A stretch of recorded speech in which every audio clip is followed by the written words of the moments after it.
Shutdown, we are approaching the 1-month mark, which brings with it a major threat to food assistance for millions of Americans. Funding for SNAP is set to expire just 2 days from now. All right, we want to show you a map of the Census Bureau. We'll show that for you eventually, but we want to talk about the U.S. Census Bureau and where it's showing the greatest need is in the country for SNAP benefits. It's actually in a small county in South Dakota where nearly 50% of households there get SNAP benefits. Here's the map we're talking about. So in the DMV, the heat map, so to speak, it shows most of Northern Virginia and Maryland are in the single or low double digits. Prince George's County sits at 11.6%, Montgomery County 7.2%, 13.2% in D.C., and just 4.2% in Fairfax County.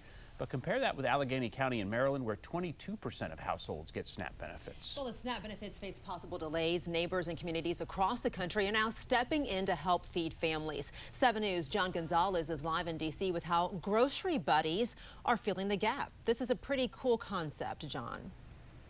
Absolutely, and so needed right now. Adriana, good morning to you. You know, at a time when so many need help, we know that people are stepping up, and we are hearing different stories of everyday people turning to one another to help as federal aid runs dry. In different communities here in the D.C. area, folks are creating their own safety nets, one grocery bag at a time. It's been well documented that the U.S. Department of Agriculture says it does not have the funds to pay November SNAP benefits, putting food assistance for 42 million Americans at risk.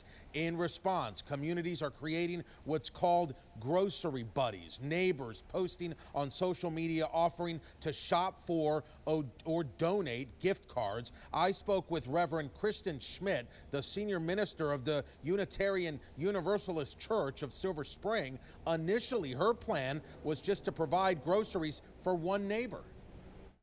Just request after request began pouring in, both from people who were really interested in helping, in taking on a grocery buddy, and then of course people who really need help. I just knew I wouldn't be able to sleep at night if I didn't try to do something.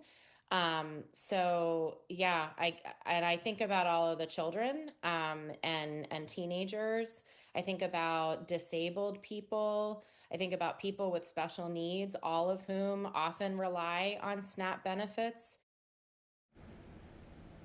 And with more than 1 in 8 Americans relying on SNAP benefits, many of these grocery buddy connections could soon become lifelines, especially if this government shutdown drags on through November. Reporting live, John Gonzalez, 7 News.